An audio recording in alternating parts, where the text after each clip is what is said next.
Assalamualaikum warahmatullahi wabarakatuh. Perkenalkan, nama saya Siti Masrifah dengan NIM 161600027.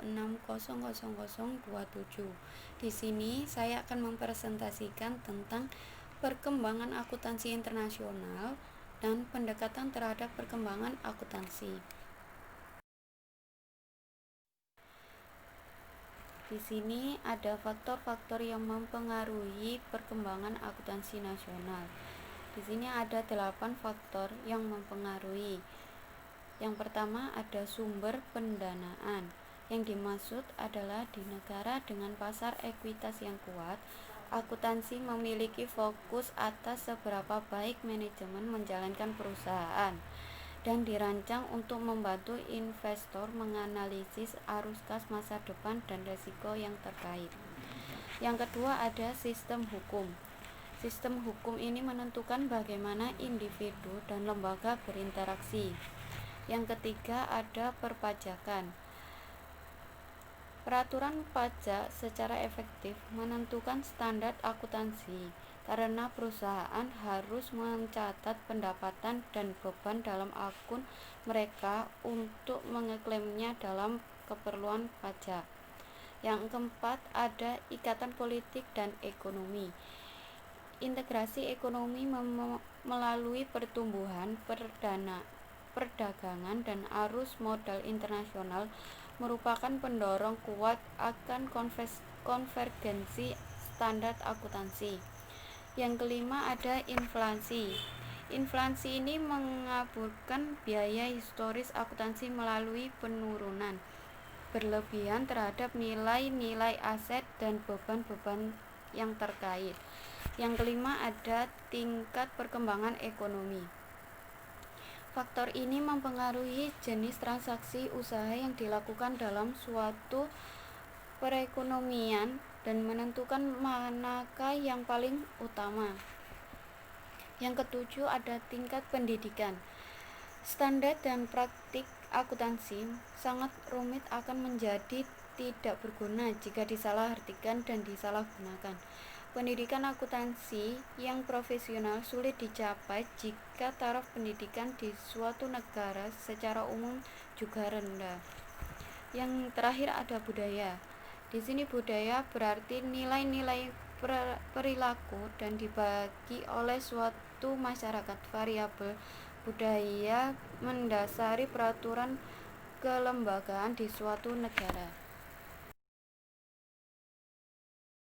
Selanjutnya berdasarkan hasil analisis Hofstede. Di sini ada 4, yakni yang pertama profesional versus ketetapan wajib pengendalian. Maksudnya preferensi ini terhadap perkembangan profesional individu dan regulasi sendiri kalangan profesional dibandingkan terhadap kepatuhan dengan ketentuan hukum yang telah ditentukan. Yang kedua ada keseragaman versus fleksibilitas. Maksudnya preferensi terhadap keseragaman dan konsistensi dibandingkan fleksibilitas dalam bereaksi terhadap suatu keadaan tertentu. Yang ketiga ada konservatisme versus optimisme.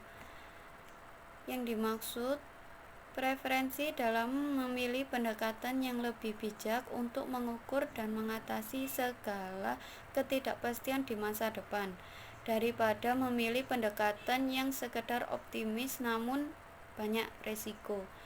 Yang terakhir ada kerahasiaan versus transparansi. Yang dimaksud ini adalah preferensi atas kerahasiaan dan pembatasan informasi usaha menurut dasar kebutuhan untuk tahu dibandingkan dengan kesediaan untuk mengungkapkan informasi kepada publik.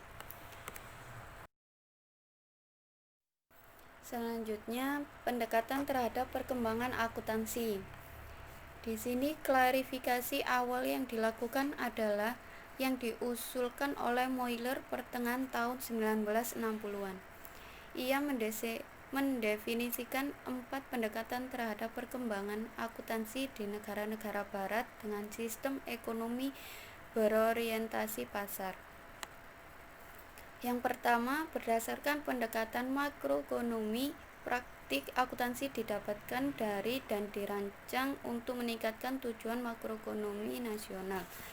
Tujuannya, perusahaan umum mengikuti dan bukan memimpin kebijakan nasional, karena perusahaan bisnis mengordinasikan kegiatan mereka dengan kebijakan nasional. Yang kedua, berdasarkan pendekatan mikroekonomi, akuntansi berkembang dari prinsip-prinsip mikroekonomi. Untuk mencapai tujuan ini, perusahaan harus mempertahankan modal fisik yang dimiliki. Yang ketiga, berdasarkan pendekatan disiplin independen, akuntansi berasal dari praktik bisnis dan berkembang secara ad hoc dengan pasar perlahan-lahan dari pertimbangan coba-coba dan kesalahan. Akuntansi dianggap sebagai fungsi jasa yang konsep dan prinsipnya diambil dari proses bisnis yang dijalankan dan bukan dari cabang keilmuan seperti ekonomi. Yang terakhir, berdasarkan pendekatan yang seragam, akuntansi distandarisasi dan digunakan sebagai alat untuk kendali administratif oleh pemerintah pusat. Keseragaman dalam pengukuran, pengungkapan, dan penyajian akan memudahkan informasi akuntansi dalam pengendalian seluruh jenis bisnis. Jadi di sini kesimpulannya, akuntansi harus memberikan respon terhadap kebutuhan masyarakat akan informasi yang terus berubah dan mencerminkan kondisi, budaya, ekonomi, hukum, sosial, dan politik yang ada dalam lingkungan operasinya. Terima kasih.